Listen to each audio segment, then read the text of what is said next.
Okay, so let's find out who you all are. So you're Daddy. Yes, I'm Sam Argieri. Hi Mom, I'm Libby Argieri. I'm Sister, I'm Allison Argieri. How old are you? 12. I mean 13. 13. Okay. I'm the brother, I'm Sammy Argieri, and I'm 7 years old. And you're 7 years old. And this is a story about you, isn't it? So you are... I'm Lauren Argieri. I'm 15 years old, and I got Gardasil when I was 13. Alright, let's go. So you're going to tell the story. I'm sure Mum's and Dad are going to come in and add their bits as well, because we'd like to hear from them. But let's hear from you exactly what happened. So I was a perfectly healthy child. I was athletic, straight A's in school. Really no health issues before. And What sport did you play? Volleyball. You were a volleyball. Big volleyball player. So yeah, I got the first Gardasil shot in November 2014. And why did you have the shot? What made you think you needed it? I went in for like my yearly checkup, and they just kind of said, well, it'll protect you from cancer. Yeah, and I thought, wow, if it's going to protect me from cancer, it's pretty important. So I just thought I should get it. And so after the first shot, I didn't really have any symptoms or anything. I was cool. So then I went in for my second shot, and after that I started getting headaches. At first they started off slow, and then I started to get them like every day. And they would start in the back and work their way forward, very intense and distracting. Like I couldn't really think straight. I got my period for the first time, and then it went away forever. Like it never came back. So that was scary for me because I didn't know why that would happen. Have you still not ever had one? I had one, and then A year ago. And yeah, it was like a year from the vaccine. I had it again, and then it went away. I haven't had it since. And then the abdominal pain. Yeah, I had horrible constipation. Everything I ate made me want to throw up. So I wanted to stop eating, but I was hungry, so I had to. But yeah, I was very nauseous, and it would hurt really bad, like right when I ate. And yeah.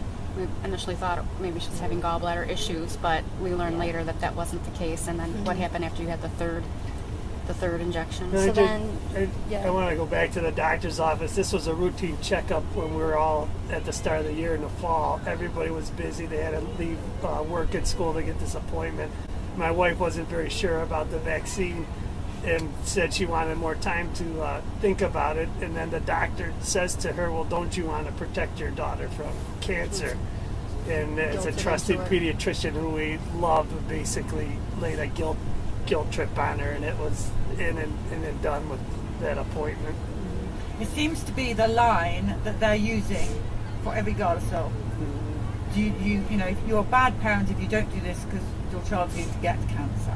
Right. It's Look at the commercial that's going on TV now. I mean, it's guilting parents into the vaccine, even though the research does not really support it, and there's so many adverse reactions.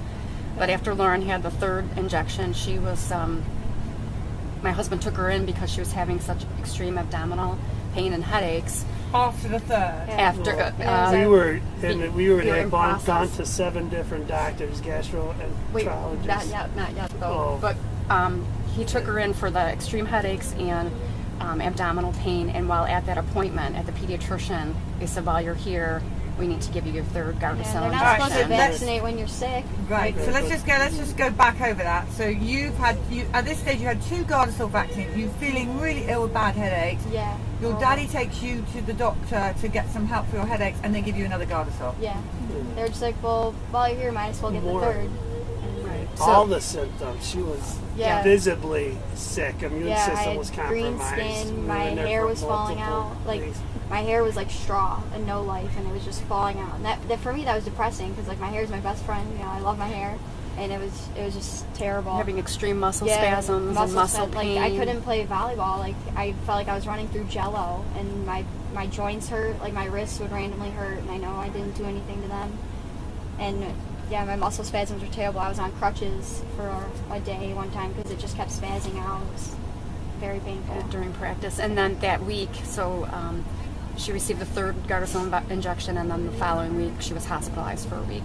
In 1 week we saw 7 doctors. As so my what was the husband symptoms said. after the third? Level 10 headaches in a fetal position on the couch, could not even function, extreme abdominal pain. She was initially, that week, she had an MRI, a CAT scan, abdominal ultrasound. We saw numerous specialists, neurologists, gastroenterologist, a pediatric surgeon, of course the pediatrician. She was initially diagnosed with occipital neuralgia and they gave me anti-seizure medication.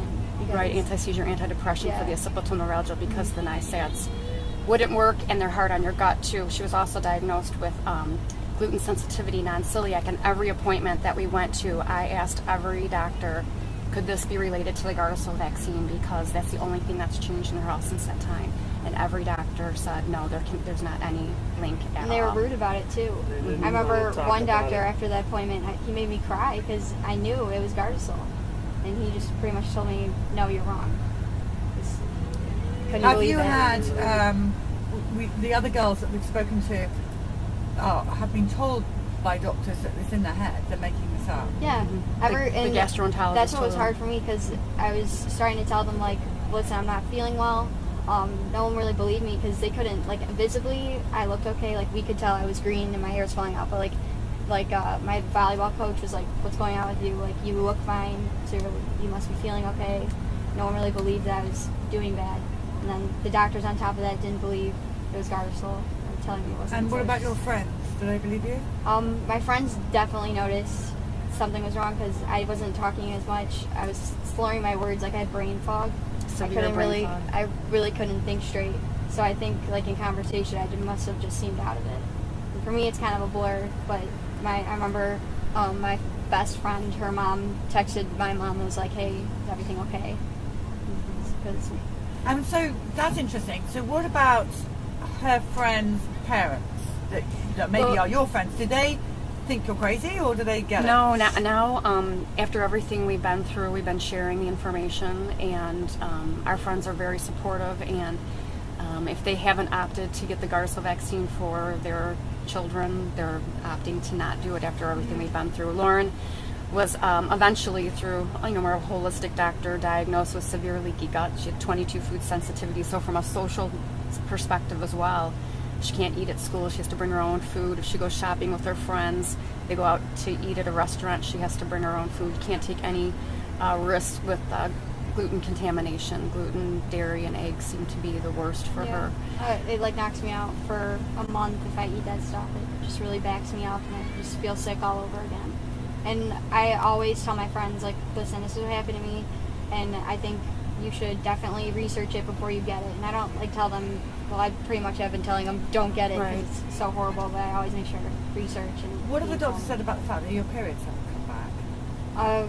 We don't know. Well, she also has a low thyroid. We're still working on it. She's not fully recovered with this aspect of it.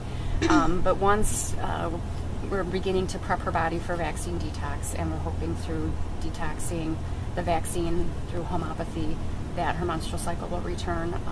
A lot of research out there from other doctors, and there's a lot of information on Facebook are showing that some of the girls have had success in restarting their menstrual cycle through the detox of the vaccine. But it's very concerning. There's been three confirmed cases of primary ovarian failure, so early menopause. If you follow our stories, okay. It's pretty much most of the girls. It's disgusting what is happening out there. So it's a travesty. It's robbing these girls' lives. Yeah, their livelihood. Going back to your question about the friends, when this whole thing happened, it was like us against the world, doctors, even the hardships in our family, trying to understand it and really realizing it was true. And this whole wake up with the vaccinations, healthy eating, medication in general, we really didn't start talking and sharing with people till we found out the Vax Bus, saw the movie, got on the groups online, and then started sharing the information for others. So there hasn't been a lot of communication with their friends until more recently. And we've seen that spread because girls now ask her about her diet and about Gardasil. The girls are coming to the high school with sore arms. They go in to get their flu shot, and then the doctors sneak this Gardasil right in with the flu shot, so they're getting two in one time, and we know the flu shot's terrible. So have you guys stopped vaccinating? Yes, everything. we've actually changed over to a different doctor altogether who does not push vaccines. Really, medications. We haven't had a medication in the house for 18 months.